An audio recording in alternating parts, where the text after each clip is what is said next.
Olá, o Gazeta Entrevista está de volta nesse segundo bloco. Nesse segundo bloco e no terceiro, basicamente nós vamos falar sobre economia e sobre finanças pessoais. Nesse segundo bloco eu converso com Alex Barros, ele que é assessor da presidência da Federação do Comércio do Acre e desenvolve um trabalho, e isso é que mais motiva a nossa conversa, Alex. Esse trabalho que você desenvolve, na verdade, sobre educação financeira, né? Queria agradecer a sua presença aqui no programa e de imediato te perguntar o que motivou você a trabalhar com formação de crianças e jovens, especificamente em relação a esse assunto que é sempre meio antipático, né? Falar sobre educação financeira. É verdade, é um prazer também estar aqui, esse programa de grande audiência no nosso estado. E a educação financeira com jovens e adultos e crianças, principalmente, ela veio através de um instituto chamado The Money Camp, é um instituto americano, que ele trabalha com a educação financeira. O americano, lá nos Estados Unidos, tem uma faculdade chamada Texas Tech, ela forma só planejamento financeiro.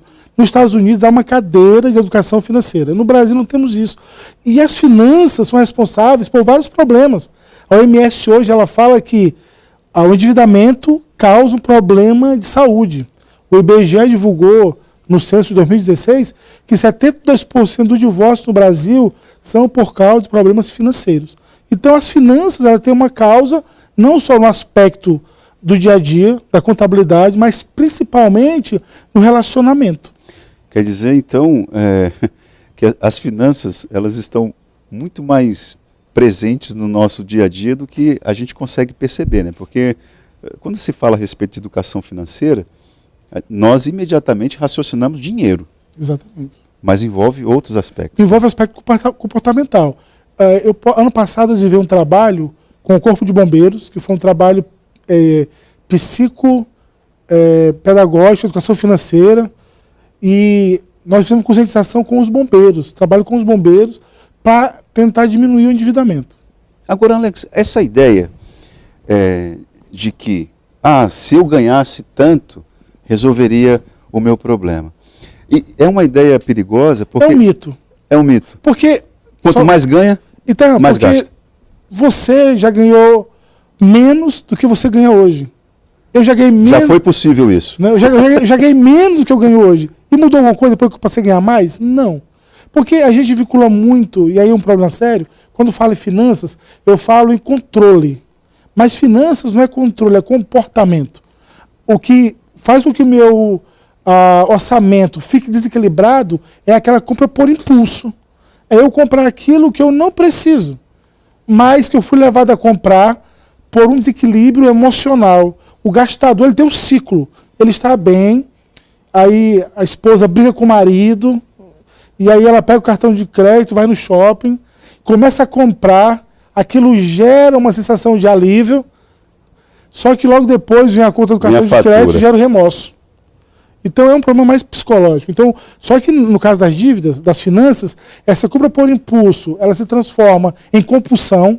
Eu começo a comprar muito livro, mesmo que eu não leia o livro, mas eu tenho compulsão, e depois vício. Eu pego o dinheiro e quero comprar livro. Seja sapato, o que for. Então, a educação financeira, ela mostra que o meu dinheiro tem significado. Tem valor. E meu dinheiro quer saber qual o propósito que eu vou dar para ele. Porque eu falo que gosto de dinheiro, que eu tenho propósito, mas eu pego R$100 hoje, eu vou para a rua, eu engraxo sapato, compro uma revista, almoço, no final do dia eu procuro R$100, eu falo, gastei meu dinheiro, roubaram. Quando eu sento, e R$100, se eu aplicar ele a 1%, durante 30 anos, eu vou ser quase milionário. Agora, Alex, isso não é uma preocupação, é uma pergunta sincera. Isso não é uma preocupação muito de classe média, não? Porque, olha, esse argumento de que eu ganhava menos antes e me resolvia, e agora eu ganho tanto a mais e estou endividado, é um argumento pró-patrão, né? Ou não? Eu diria que não. Eu posso falar para você o seguinte, não é só para a classe média. A classe, nós podemos dar exemplos de pessoas que ganham muito menos, mas que realizam muito mais.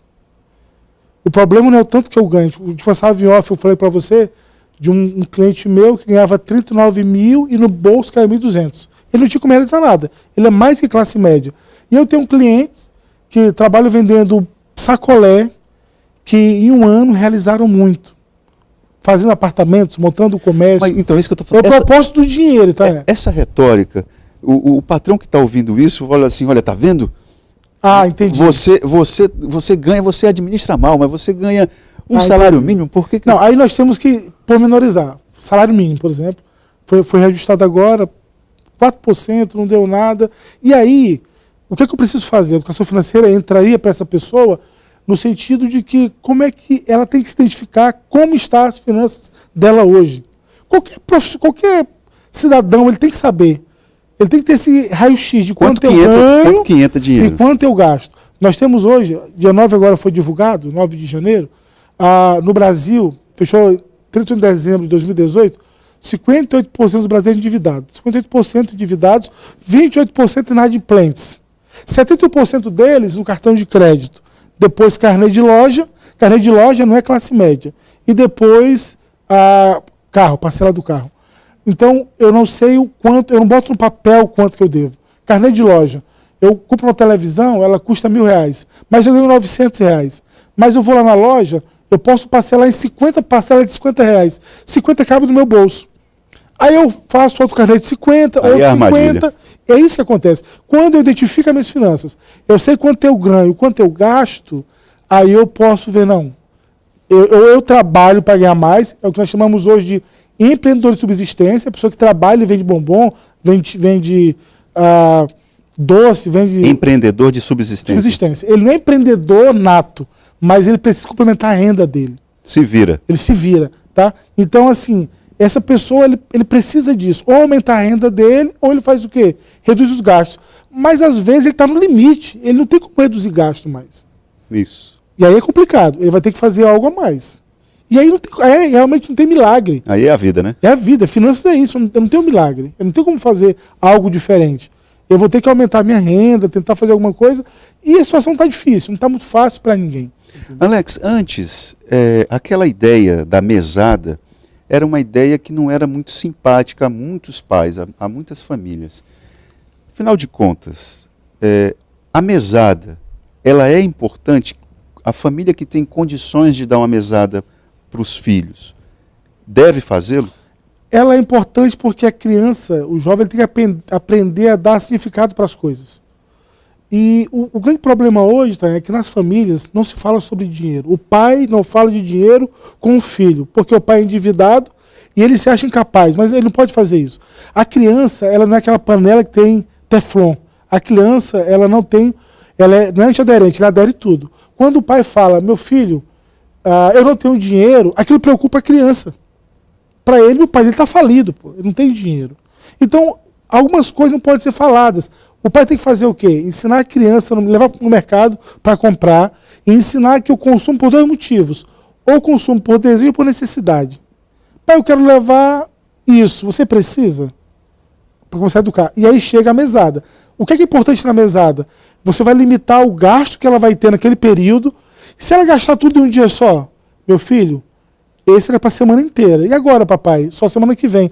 Porque senão eu estimulo nele a necessidade do crédito, do empréstimo e assim sucessivamente. Então, aí nesse caso, a mesada ela é pedagógica até para o próprio pai, né? Exatamente. Que tem que manter a disciplina de não dar a mais do que se combinou. Porque senão vai criar nele um filho compulsivo, que vai querer dinheiro o tempo todo. Então é importante, o pai tem que falar de finanças com o filho. E a gente tem um problema hoje, tá? O The Money Camp trabalha com são retiros, 2 dias de imersão para a criança. Mas quando a criança chega em casa, gera um conflito, porque o pai não tem a educação financeira que o filho tem. Agora, você está se propondo a fazer um trabalho de ir até onde existe essa demanda, né? Onde existem jovens querendo falar sobre o assunto, você está disposto a ir.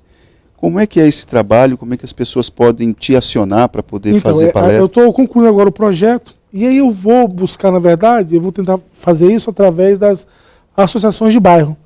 Identificar aquelas pessoas mais carentes, já tem alguns patrocinadores, né, para bancar o material didático, até um coffee break simples para realizar esse trabalho. E aí a gente vai estar levando as finanças para essas crianças e para esses jovens. Isso de forma muito lúdica, mas que vai criar nela uma cultura de aprender a lidar com o dinheiro. É necessário que haja isso. Infelizmente, o Brasil, o país peca em não ter isso nas escolas hoje. O Banco Central tem um piloto que é executado em Campinas apenas. Mas a gente não tem isso. Então, por que não fazer isso? Por que não levar isso, se doar um pouco para esse jovem, para que ele tenha uma vida diferente? A minha filha, Letícia, ela queria comprar muito óculos. E ela sabia que não podia tirar além do que ela precisava, do que ela tinha já. Ela fez um cofrezinho, desenhou um monte de óculos, que era um aspecto lúdico, aquele é o sonho dela, é o óculos, e ela foi guardando o dinheiro dela. Eu contabilizei, no dia, até registrando lá no estabelecimento, ela abriu o cofre, comprou o óculos dela. Tem que ser feito mais ou menos assim. Porque nesse período agora é um período perigoso, porque a criança quer o material escolar e ela quer o caderno da moda, ela quer o lápis da moda. Só que o preço chega a 3% a mais. Então, se eu estimular para o meu filho hoje isso, eu vou estar criando nele um comportamento que não é desejável, falando de finanças. Aqui no Acre, eu me lembro que o SESI tem um projeto de educação financeira com as crianças, inclusive eles desenvolvem uma feira, resultado de um processo coletivo ali, é um trabalho bem interessante que deveria ser replicado realmente. Né? Na prática, eles até levam a criança tem que levar um dinheiro, eles levam o mercado para fazer aquela comparação, para ensinar a criança já a comparar preços. O que nós não fazemos. Ter a cultura da pesquisa. Então, nós temos dois problemas sérios. O primeiro deles é imediatismo. A gente não quer guardar dinheiro para depois, quer gastar hoje. Né? E a ganância também. A gente quer muito dinheiro, a gente quer muito dinheiro rápido. E outro problema que nós não temos a percepção financeira. Talvez alguém faça isso, mas nem todo mundo, quando vai comprar um produto, ele calcula os juros. Ele não calcula, a gente não calcula isso. Nós também desprezamos pequenas quantias. O que é R$1? O que é R$2? O que cabe no meu bolso agora, né? A gente então, não calcula. Não calcula no futuro. Então, assim, 50 centavos, isso não é nada. Um cliente meu, a secretária, todo dia comprava pão e voltava com fósforo ou com bombom. Mas 50 centavos durante um ano, aplicado a 1% ao mês, pagava o 13º dela. Alex, nosso tempo já acabou. Se eu sou um presidente de bairro e estou assistindo ao teu programa agora, como é que eu faço para chamar você lá na minha comunidade? 99916-5115. 99916-5115. Obrigado pela sua participação aqui no Gazeta Prazer ter Entrevista. estado aqui, fiquei muito feliz pelo convite e pela participação. Obrigado mais uma vez, o Gazeta Entrevista volta em instantes.